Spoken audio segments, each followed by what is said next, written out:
Abby in New Jersey. What's up, Abby? Hi, Mike.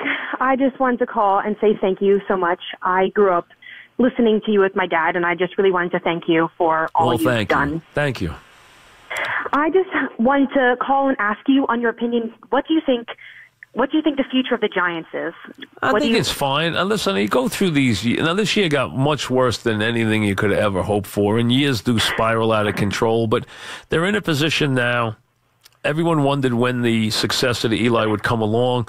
They're in a position now, not unlike what the position they were in when they drafted Eli, when they were picking very high in the draft. They utilized that time to get themselves a franchise quarterback. It worked out great. He's been here for all these years. He's won 2 Super Bowls, so he's done everything. Now they hope to go in there and take this draft pick, maybe pick second, maybe pick third, maybe pick fourth, who knows, but go in there and get themselves another franchise quarterback and develop him and hopefully win a couple Super Bowls with him. That's the idea. And that's how. Thank you so much. Thank you, dear. And that's how it works. I mean, that's really how it works. You know, they're in that position now. When they draft this highly, you don't want to be up there picking this high that often. And now's a chance to go in there, get your quarterback, develop him, and hopefully the next, generation is a good one, just like it was with Eli. I mean, the day Ernie Accorsi drafted Eli and made the trade for Eli with the Chargers, if you had told him Eli's going to start for 14 consecutive years and is going to win 2 Super Bowl MVPs, he would have been thrilled. The Giants would have been thrilled. Anthony in Connecticut. What's up, Anthony? Hi, Mike. Thanks for taking my call. What's happening? I just want to say 2 things. One on the Yankees and one to thank you. So I'll say thank you first. Me and my father-in-law text almost every day about what you talk about. So it's become like family fodder. So you're kind of, somebody said like an uncle or a brother. Right. Very similar in that, where whether we agree or disagree or he agrees and I don't agree or vice versa. That's what it's for. Yeah. And you're very educational from my not having knowledge in other sports, horse racing, golf. So you're, a teacher in, at least what you've known. So that was another thing you brought, that we agree on sports teams we root for, but at the same time, knowledge for sports I don't know. So it's been great to listen to you, and thank you so much. Thank you very much. That's very nice of you. Yeah. Thank you. And as where do you foresee the Yankees go for their bench coach? Do you see like a Don Zimmer type, where it could be more of a older father? I didn't get that idea. I did not get the idea. I did not get the idea that after talking to Boone, that and Cashman, that they were looking for someone who automatically had managerial experience. I think they feel they can rely on the pitching coach. And I think the feeling is they want someone who Aaron can work well with, and someone who can, do a lot of the stuff that has to be done. You need a guy. Rob Thompson loses. What you just said. Part of bingo. That. What you just said is true. Rob Thompson did all the grunt work. He did all the organizational work. He did all that stuff that you need somebody to do. You need somebody to handle those chores on your staff, and they have to make sure they get someone who's organizationally inclined like Rob Thompson was. So you need to have that guy. That guy does a lot of the heavy lifting and a lot of the stuff that has to be done. From you need an organizational guy. You need one guy like that. You need one guy who handles. You got your pitching coach, you got a batting coach, you got your bench coach, you got one guy who's your third base coach, you got another guy who handles your infield. He could be maybe your pitching, maybe your first base coach handles infield defense and your third base coach handles outfield defense, and one guy handles base running, and they delegate and bring guys in who have strengths that they check every box, but you want the core to get together, you want the group to get together, and you want him to have the one guy on the staff who's his confidant. There's one guy on the staff that you talk to when things are bad. There's one guy that you rely on when you're fighting with everybody. There's always one guy you're a little closer to. And that guy's the guy he's comfortable with. That's the guy he trusts with everything. That's the guy he trusts when he's mad at the owner, and when he's mad at a star player, or he's mad at Cash, or he's mad at whoever. That's the guy he has that he trusts.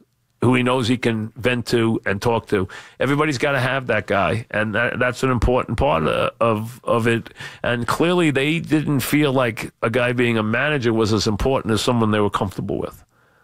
Anthony in Staten Island. Go ahead, Anthony. What's up? Hey, Mike. As a 29-year-old man, one of my first memories was sitting in the backseat of my father's car singing the Mike and the Mad Dog jingle, and I've been with you ever since. There you go. So I just want to thank you for all the memories. Jingle still works. All these years later, it does, yes. Yeah.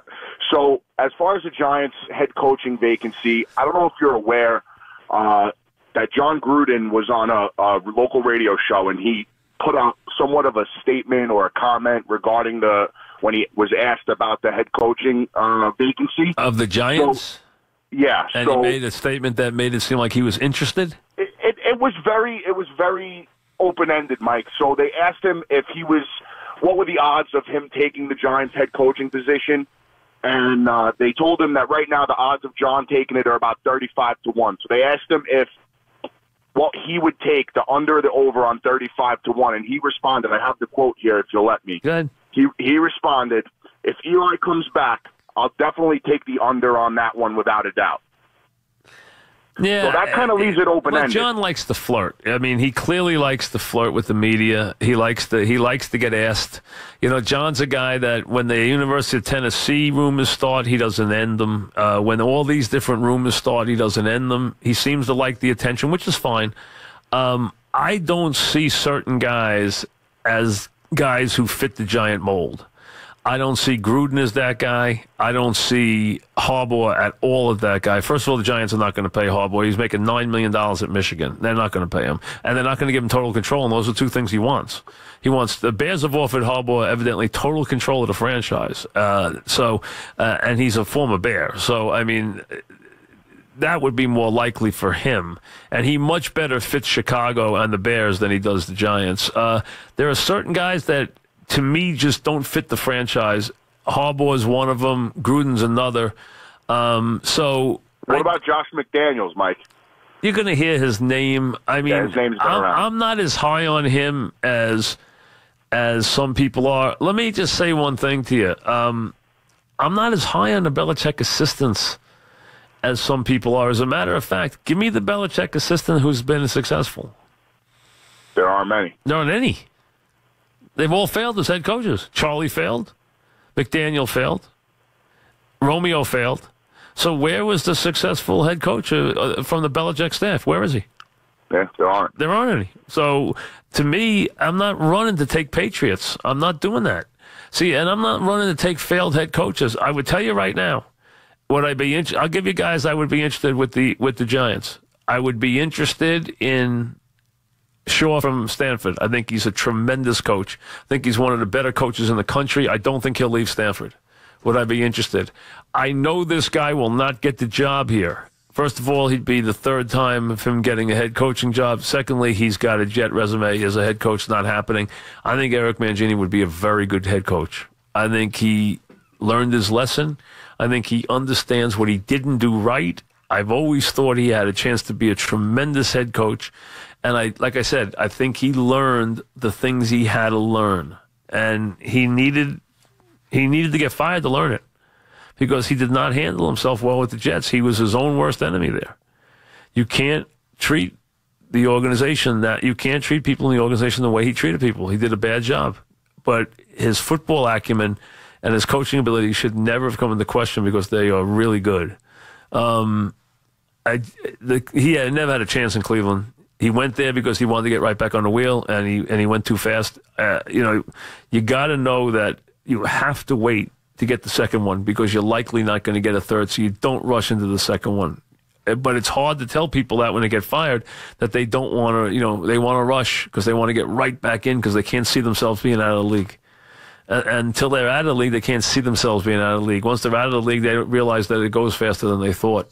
But there is a rumbling always that if you're out of the league 3 years, that you're really out of touch, and they do frown on guys who are out of the league more than 3 years.